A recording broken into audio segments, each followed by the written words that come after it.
Welcome to Workplace Psychology with Dr. Martha Grajdek. I'm Dr. Martha Grajdek. This podcast examines a wide variety of work-related issues through the lens of industrial and organizational psychology. And while many of the topics discussed here may be seen as intended for white-collar employees and their employers, in reality, the ideas presented here are applicable across organizations and industries. Additionally, many of the topics discussed here may be applicable outside of the workplace. I encourage you to examine what's presented here, apply what makes sense to you, and simply discard the rest. When it comes to the transfer of knowledge and information at the workplace, whether we're looking at normal turnover, things such as retirement, or transfer of information that is somehow driven by or affected by AI becoming more prevalent at the workplace. There are things that must be considered and steps that should be taken in order for knowledge and information to remain within the organization and not get lost or become inaccessible. There's much to be said for having a sole expert or a single expert on anything within an organization. There is an inherent danger with that. There is a great risk with that. It is sometimes referred to as a single expert failure mode.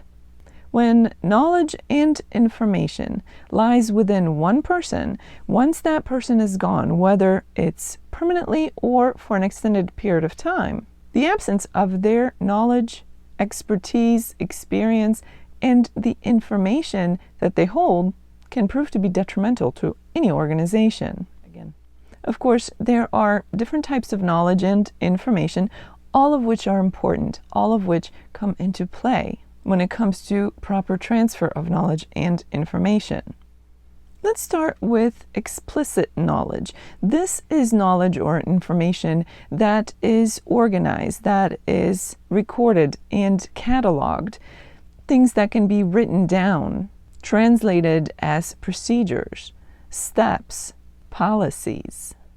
Explicit knowledge is conceptualized, formalized, and codified. And while this knowledge can also become unavailable, inaccessible, or get lost if not properly managed, it is tacit knowledge that is even more likely to get lost once an individual leaves the company or during a time when they are absent. What is tacit knowledge? Simply put, this is knowledge that is difficult to transfer from one person to another by simply writing it down or by verbalizing or explaining it. Tacit knowledge tends to be something that is gained through experience, time, and exposure. It could be the result of trial and error. It doesn't always have to make the most logical sense, but it works. Sometimes it may seem counterintuitive, but again, through trial and error, through experience, through the passage of time, it turns out to be the best way of getting things done. It may be difficult to extract or articulate. This is why it's so important to make sure that tacit knowledge is organized within an organization.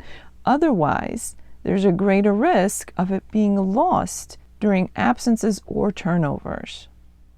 What is a good way for an organization to manage the knowledge and information that exists within its walls, within its workforce? One of the biggest things to consider is establishing a single source of truth or a single source of knowledge and information.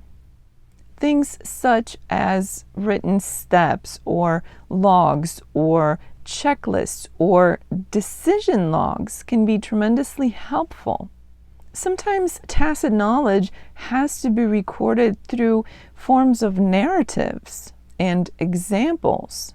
But once again, what's important is that there is a single source of that information. That information, that knowledge, is kept in a single location. And of course, it doesn't have to be a physical location. It can be a digital or virtual location. Remember that that's not the same as having one single person hold all the knowledge or the majority of the knowledge.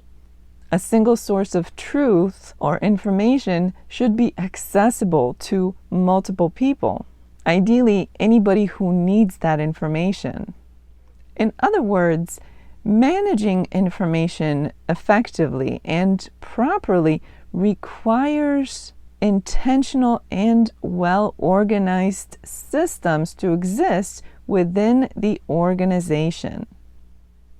Beyond systems, which are a great start, which are a great foundation of keeping and managing knowledge and information, we also have to remember the importance of people.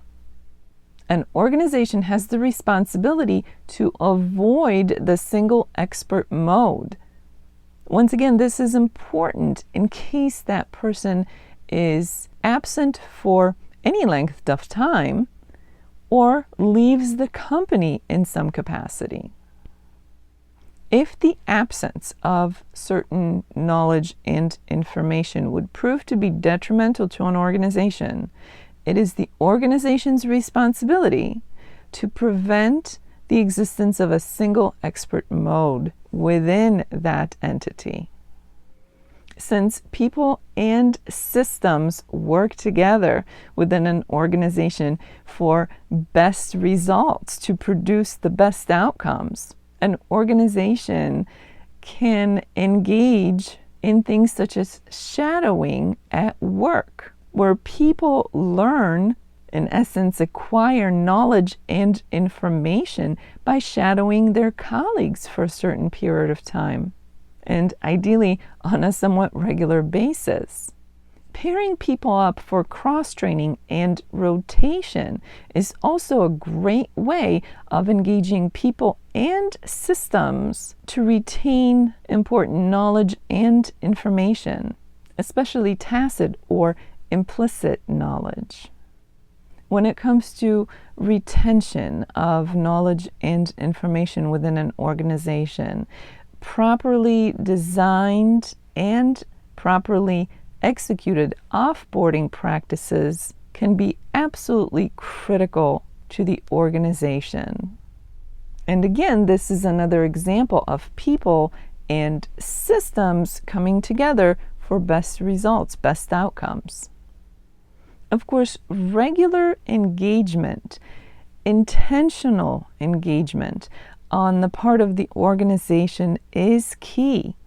Knowledge harvesting can be a practice that any company can adopt into their own reality, where on a regular basis, let's say, for example, on a quarterly basis, the organization reviews the knowledge that is critical for the organization to exist and run properly, be well.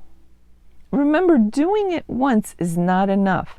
Things change. New information is learned, new knowledge is acquired. This is why knowledge harvesting should be something that takes place within any organization on a regular basis. And even if the result of such an event yields no new findings, no new information, no new knowledge, that does not mean that repeating that event on a regular basis will not at some point yield results. So as a company, it's important that knowledge harvesting is done regularly and is done regardless of what immediate results may yield. A good starting point for any organization is to perform an assessment of how knowledge and information is currently captured, and managed within that organization. What are the 5 most critical processes for that company? Start by focusing on those. Harvest, catalog, and manage the knowledge and information for those 5 most critical processes, and expand from there as needed. The bottom line is that if a company does not already have a good way, an effective way of harvesting and managing information and knowledge, it has to start somewhere, and building that foundation is an important starting point. It may seem like a big project at first, but once you get into it and set a good foundation, it will be that much easier to keep up with harvesting and managing the knowledge and information within your company. As this episode comes to an end, let's review what was discussed. With the passage of time, things such as turnover or integration of AI into organizations can sometimes lead to the loss of knowledge and information. This can be especially troublesome for tacit or implicit knowledge. Creating systems and pairing them with people is the best way of achieving the most effective results. Defining a single source of truth or knowledge and information, shadowing, cross-training, and pair rotations are some examples of how systems and people can come together to collect, preserve, and manage knowledge and information within an organization. Any organization can benefit from incorporating knowledge harvests that are performed on a regular basis, perhaps a quarterly basis. Remember to keep at it, even if the latest quarter findings did not reveal anything new. If your organization doesn't already have a system, a good foundation for capturing and managing knowledge and information, a good way to start is to identify the 5 most critical processes within the organization and capture the knowledge related to those. As the week unfolds, I encourage you to consider knowledge and information within your organization. How is it transferred? How is it kept and managed? And how is it captured as it first comes into the organization and the experience of its workforce? While the responsibility of creating and putting systems in place and engaging people with those systems falls on management and leadership, that is not to say that those who are not in management or leadership positions should not consider this topic and make suggestions to those who can make decisions for improvement. Remember, anybody can have a good idea. So your position within an organization should not prevent you from sharing ideas or offering suggestions. And as an organization, it's important to remember to make sure that there are ways for employees at any level and in any position to bring ideas to management and leadership. You never know when you are presented with a real winner. For those of you who experience this podcast in an audio-only version, I invite you to check out my YouTube channel, Stress Free with Dr. G, where you can find the video version of the podcast. While there, check out some of the other videos. They all focus on stress management. As I said, Stress Free with Dr. G is found on YouTube. The link for that is in the description below. Thank you for joining me today. Please subscribe to this podcast. I look forward to seeing you here again next time. Until then, I wish you joy and well-being.